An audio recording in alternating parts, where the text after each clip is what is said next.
Por onde eu começo? Em que ordem gravar? Esse é o assunto de hoje, por onde eu começo? Seja bem-vindo ao 32º vídeo da série Produção de A a Z. E se você não assistiu os anteriores, eu te encorajo a assistir porque tem muita informação legal. A ideia aqui é falar sobre vários aspectos dentro da produção musical para quem sabe dar um clique na sua cabeça e você dizer assim, olha, tinha essa parte que eu não tinha pensado, vou aplicar nas minhas produções e você melhorar suas produções com isso. Hoje eu quero falar sobre essa questão, em que ordem eu começo, tá? Por onde eu começo, que ordem que eu gravo os instrumentos. E a gente sempre tem que ter uma guia para a gente poder começar a fazer a gravação para valer. Tá? Tem gente que faz as demos muito completinhas, tá? E já usa essas demos como guia.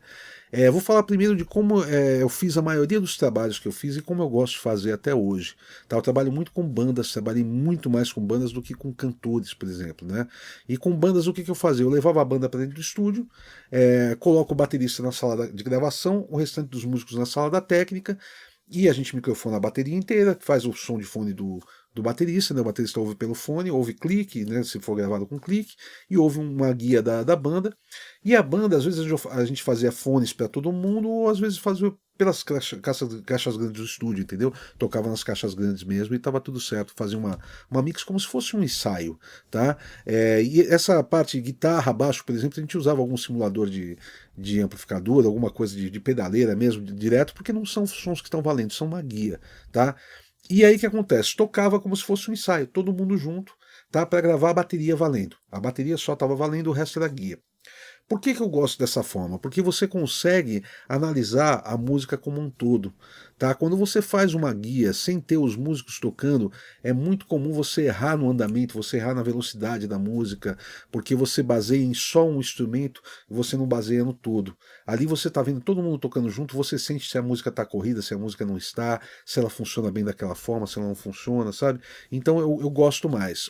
Outra coisa é que tá todo mundo interagindo. Então o jeito do baixista tocar pode fazer com que o batera resolva mudar levada de bumbo e tudo mais. Tem muita gente que grava uma guia muito simples, tipo voz, clique, uma guitarrinha e tal, e aí depois o batera toca de um jeito, quando o baixista vai colocar o baixo, ele tem que mudar a forma de tocar porque não tá funcionando e tal. Ali eles chegam num acordo. Tá? Geralmente a gente já chega nesse acordo antes do ensaio, tá? Mas assim, é uma forma de fazer que eu acho bem legal, assim. Primeiro que é muito mais familiar para os músicos, porque se assemelha a um ensaio.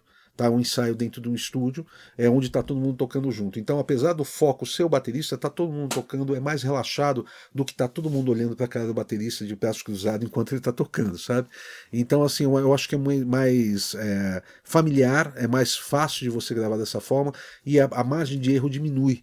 Tá? Então a gente grava essa guia, grava em canais separados, todo mundo, tal, e a gente tem como, por exemplo, a gente vai fazer o baixo agora, a gente depois vai ter como ouvir a bateria, tá gravando o baixo e tá ouvindo aquelas guias de guitarra, teclado, voz que a gente gravou ali no começo também, para a gente ter uma base da harmonia do que está acontecendo. Então é a forma que eu mais gosto de gravar e que a maioria dos trabalhos que eu fiz foram assim. Alguns eu gravei base ao vivo valendo, tá? Então a gente já colocava amplificadores de guitarra, amplificadores de baixo em salas separadas e fazia valendo. Eu falei sobre isso uns 2 vídeos atrás, eu acho. Mas no geral era feito assim, era feito uma guia para gravar a bateria valendo. Deixa eu falar no outro assunto aqui. Eu quero falar sobre o guia, já que estou falando de guia, o guia do equipamento para home studio. Esse é um guia gratuito que eu criei, que são 10 vídeos, tá? No total de 1 hora, onde eu vou falar a respeito de tudo quanto é coisa que você precisa para o seu. Todo o equipamento que você precisa para o seu home studio. Tá? Sobre escolha de computadores, de interfaces, de microfones, de monitores, de fones de ouvido e etc. Tá? Então, se você está montando o seu home studio, você já tem o seu home studio e você quer pegar mais informações, tá? Para você não fazer compras erradas. Eu vejo muita gente que monta o home studio e daqui a pouco o cara tem um monte de equipamento parado que ele comprou achando que ia usar e não vai usar. Então ali fica uma coisa bem mais objetiva para você comprar o que você precisa mesmo de qualidade, tá? Então, como eu disse, ele é gratuito. Eu vou deixar o link aqui na descrição do vídeo ou na minha bio, tá? Hoje a gente faz muito menos isso de colocar os músicos dentro da sala e gravar, porque muita coisa é feita em home studio. Em home studio, assim, geralmente pressupõe uma interface de 2 canais. Então, uma interface que tem 2 entradas. Então é muito comum assim programar a bateria, ou então se vai gravar a bateria, você grava a bateria no estúdio, o restante grava em casa, mas para poder gravar essa bateria no estúdio você tem que levar uma guia. Então é muito comum se fazer uma guia, por exemplo, de clique, uma voz guia e uma guitarra guia. Eu gosto de ter, assim, quando eu vou fazer esse tipo de coisa, se eu vou gravar uma bateria, eu programo uma bateria, mesmo que seja mais rudimentar, sem frases, sem, mas para ter a levada da música, eu programo a bateria, gravo um contrabaixo de guia também, tá? Se tiver um baixista na banda, ele grava, tal, para a gente poder levar para o batera tocar. O que, que acontece? O que eu estava falando que muda às vezes, vamos dizer que o batera está tocando tum tá, e o baixo está colando nisso. E de repente no segundo verso ele toca tum tá, tum tá, tum tá, tum tá. Não é a mesma coisa, parece. Tum tá, e tum tá. Não parece, mas não é a mesma coisa. Isso pode mudar a acentuação do baixo e a acentuação da bateria. Então você tendo uma ideia do que o baixo vai fazer, do que a bateria vai fazer, fica lá gravada aquela guia e na hora de gravar a bateria você é mais acertado, tá? Então eu gosto de ter pelo menos assim o básico da coisa. Se a gente vai gravar a bateria, a gente gravar um baixo e uma guitarra e uma voz, pelo menos, para a gente poder fazer a coisa. E é legal você ter mais elementos para empolgar o baterista para ele tocar.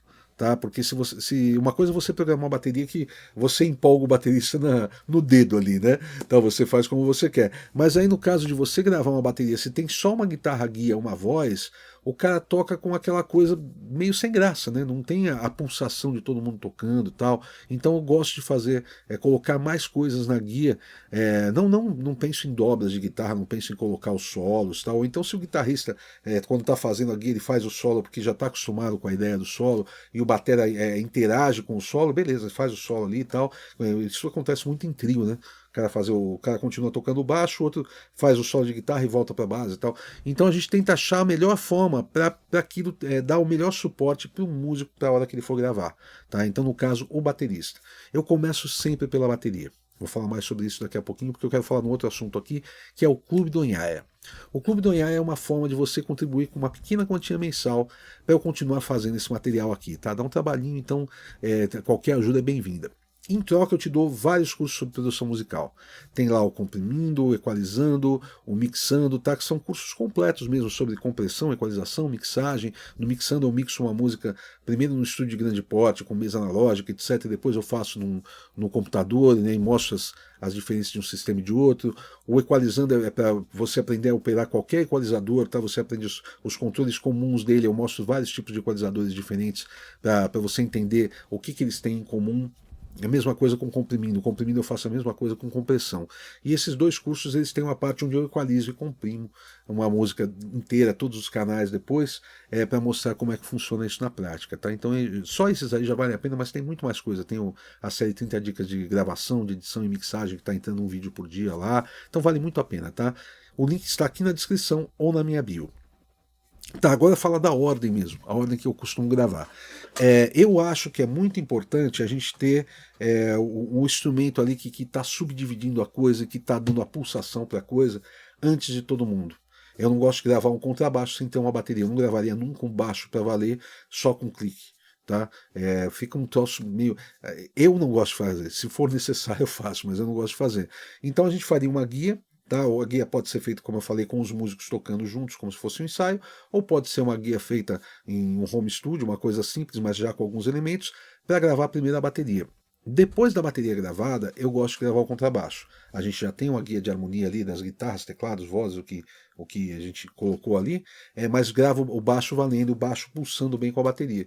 E aí eu tenho esse alicerce da coisa, a cozinha, né? A cozinha estando bem montada, quando você vai colocar a guitarra, fica muito mais fácil.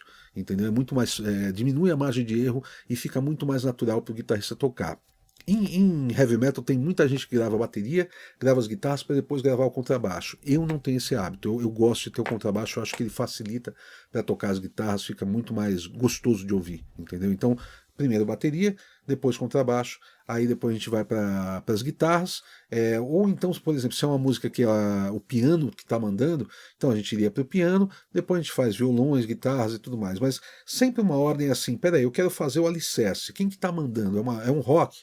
Tá, é a guitarra que manda? Tá bom, então a gente faz bateria, baixo e guitarra. Ah, é uma balada e o piano que manda? Tá, então bateria, baixo, piano, as guitarras são complementares, tem violões complementares, a gente vai fazendo isso posteriormente. A última coisa que eu gravo é a voz, normalmente. Aliás, a última não, desculpa.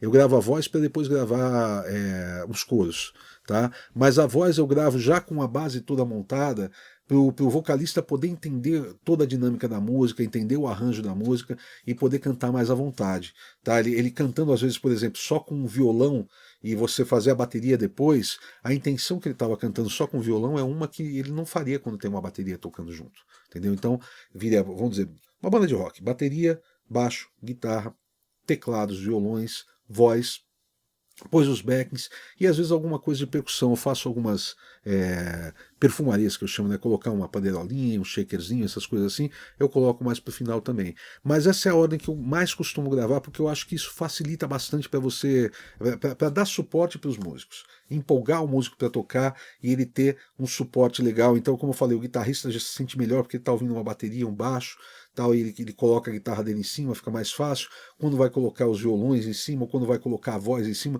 tudo isso um vai dando o alicerce para o outro, entendeu? Então é muito legal você pensar nisso. Não existe uma ordem correta para se gravar, mas eu faço isso de acordo com a música, como eu falei. Se é uma balada de violão, por exemplo, e tem bateria, tá, então vamos gravar a bateria, vamos gravar o baixo, gravar os violões para valer, depois a gente faz complementos com teclados, com guitarras, o que tiver, para depois gravar a voz, depois gravar os coros e por último essa percussão leve. Se tiver percussão mais pesada, às vezes eu faço um pouco antes, eu faço a harmonia toda, faço a percussão, faço a voz e depois eu faço essas perfumarias, tá? Solo de guitarra, solo de teclado, tá? Alguma coisa a mais que tiver, tá? Vai de caso a caso, mas esse é uma média boa para você pensar, tá bom?